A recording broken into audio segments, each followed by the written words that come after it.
नमस्कार। लॉकडाउन की पाठशाला रामगढ़ में आप सभी का स्वागत है। मैं Rajiv Ranjan CCL high school Naya Nagar में इंग्लिश का टीचर हूँ। बच्चों, आज हम लोग पढ़ेंगे एक पोएट्री फर्स्ट फ्लाइट बुक से क्लास 10th के लिए, द डस्ट ऑफ स्नो। थोड़ा सा बैकग्राउंड जान लेते हैं रॉबर्ट फ्रॉस्ट के बारे में, जो कि इसके पोएट हैं। रॉबर्ट फ्रॉस्ट एक बहुत ही famous, he was a famous poet, generally deals in nature. ये इनकी विशेषता थी कि ये नेचर में ज़्यादा डील करते थे, चाहे वो आसमान का जिक्र हो, चाहे पृथ्वी का जिक्र हो, चाहे हवा का हो, बर्फ़ का हो, पानी का हो, हरियाली का हो। ये नेचर बेस्ड पोएट कहलाते थे। इसमें भी इन्होंने नेचर का बहुत ही अच्छे तरीके से यूज़ किया गया है, जिसको हम लोग आगे पढ़ेंगे। इस पोयम में थोड़ा सा इस पोयम का बैकग्राउंड जान लें तो आज जो है लेखक Robert Frost, he is very upset, he is very sad, full of sorrow, utter state of sadness, he is in utter state of sadness. तो आज ऐसा इंसान के अंदर भी कई बार हो जाता है जब वो बहुत ज़्यादा दुखी होता है, उसको समझ में नहीं आता है कि आज मैं क्या करूँ क्या नहीं करूँ। वही हाल आज पोएट का भी है, बहुत दुखी है, उसको समझ में नहीं आ रहा है कि मैं क्या करूँ। से फॉर एग्जाम्पल, अगर मैं आपको एक एग्जाम्पल बोलूँ, जैसे कि 10th का रिजल्ट आ गया आपका और आप में से कोई फेल हो गया, तो वो दिन उसका कैसा जाएगा? बहुत ही बेकार जाएगा। उसको समझ में नहीं आएगा क्या करूं क्या नहीं करूं, बाकी साथी मेरे पास हो गए और मैं फेल हो गया। सिमिलर कंडीशन आज लेखक की भी है, he is in utter state of sadness. और उसके बाद जो ये घटना उसके साथ घटती है, जिसके बारे में उन्होंने लिखा है डस्ट ऑफ स्नो, वो हम इसमें पढ़ेंगे। अब डस्ट ऑफ स्नो टाइटल जो है, इससे हमें क्या पता चलता है? डस्ट, यहाँ पर डस्ट किसको बोला गया है? डस्ट धूल, कण, कण किसी भी चीज का। तो यहाँ पर कण किसका है? स्नो का, आइस का कण है, जिसको हम लोग डस्ट के माध्यम से यूज कर रहे हैं इस पोएट्री में। अब पोयम आगे शुरू करते हैं। The way a crow shook down on me the dust of snow from a hemlock tree। जैसा मैंने पहले कहा, पोएट बहुत अपसेट है, वो कहीं चला जा रहा है, कहाँ जाना है उसको खुद नहीं पता, क्या करना है आज, किससे बात करना है, कितना बात करना है, क्या बोलना है क्या नहीं बोलना है, उसे कुछ नहीं पता, वो बस चला जा रहा है। तभी वो आगे जाके एक पेड़ के नीचे बैठ जाता है। अब देखिए यहाँ पर हेमलॉक ट्री ही क्यों यूज किया गया? क्योंकि इस पोयम के टेस्ट के हिसाब से, इस पोयम के यूज के हिसाब से हम यहाँ मैंगो ट्री या फिर पाइन ट्री यूज नहीं कर सकते थे। हेमलॉक ट्री एक पॉइजनस ट्री है, जहरीला वृक्ष है, पॉइजनस ट्री, जो कि आज जो पोएट इतना ज्यादा अपसेट है, इतना ज्यादा सैड है, फुल ऑफ सॉरो है, तो उसमें ये ट्री जो है बिल्कुल अप्रोप्रिएटली यूज हो रहा है, because it is a poisonous tree. कहता है the way a crow shook down on me the dust of snow from a hemlock tree।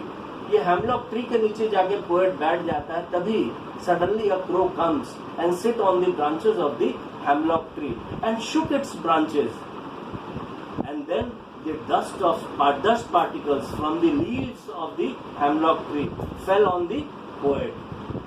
वो पोएट के ऊपर उसके पार्टिकल्स गिरते हैं। Then what happens? Has given my heart a change of mood and saved some part of a day I had ruined। Poet कहता है वो जो डस्ट पार्टिकल जब मेरे ऊपर गिरा, I was relieved, I was changed, बिल्कुल मैं बदल गया था, मेरा मूड बिल्कुल चेंज हो गया था। से फॉर एग्जाम्पल, अगर आपको मैं कहूँ कि आप धूप में बहुत ज़्यादा काम वाम करके आए हैं और ठंडे पानी से आपने मुंह हाथ पैर धो लिया है, कैसा आपको रिलीफ होगा, कैसा आपको महसूस होगा? बहुत रिलैक्स्ड महसूस होगा। उसी तरीके से पोएट आज बहुत टेंस्ड है, और जब कौवे ने हेमलॉक ट्री के ब्रांचेस को हिलाया और उसके पार्टिकल, स्नो के पार्टिकल जब पोएट के ऊपर गिरे, इसका मूड एकदम से चेंज हो गया। कहता है has given my heart a change of mood. मेरा दिल जो अभी कुछ पल पहले बहुत ही उदास था, बहुत ही सैड था, वो एकदम से चेंज हो गया, मेरा मूड बिल्कुल चेंज हो गया है। जिसके लिए had saved some part of a day I had ruined, वो ऊपर वाले का, ऑल माइटी गॉड का शुक्रिया अदा करता है। Thank you God, you saved some part of the day. आज मेरे बाकी दिन का हिस्सा जो कि शायद ऐसे ही बर्बाद हो जाता, वो आपने बचा लिया। I am really grateful, really thankful to you. उसने शुक्रिया अदा भगवान का भी किया, नहीं तो वो पूरा का पूरा दिन इसी तरीके से बर्बाद हो जाता है। अब हम कुछ इम्पोर्टेंट वर्ड्स जो इसमें यूज किया गया है, कंफ्यूजन ना हो, वो हम डिस्कस कर लेते हैं। जैसे हेमलॉक ट्री, जैसे मैंने पहले भी बताया, हेमलॉक ट्री एक पॉइजनस पेड़ होता है। तो हमने इसमें पोएट ने मेटाफर का यूज किया गया है। मेटाफर, हेमलॉक ट्री को एज अ मेटाफर यूज किया गया है, ये दिखाने के लिए कि सैडनेस के साथ मेटाफर हेमलॉक ट्री, क्योंकि वो भी पॉइजनस होता है। और यहाँ पर कोई और पक्षी ना यूज करते हुए क्रो को यूज किया गया है, क्योंकि क्रो को भी कहीं ना कहीं हम लोग अपशगुन के तौर पर या फिर अच्छा पक्षी ना समझने के तौर पर जानते हैं, समझते हैं। तो इसीलिए क्रो को ही यूज किया, ना कि पिजन या किसी और पक्षी को यूज किया गया। कोई और बर्ड भी यूज हो सकता था, लेकिन अप्रोप्रिएट जो था वो क्रो था। और hemlock tree, hemlock tree is a poisonous tree. Then the word is रूइड।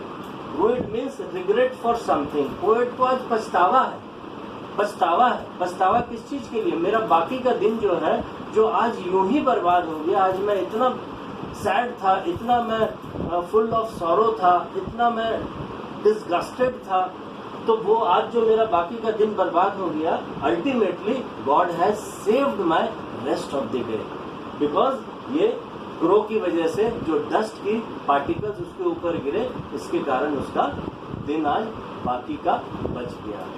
तो आज के लिए इतना ही दोस्तों, आज के लिए इतना ही। स्टूडेंट्स, रेस्ट नेक्स्ट क्लास में। Thank you.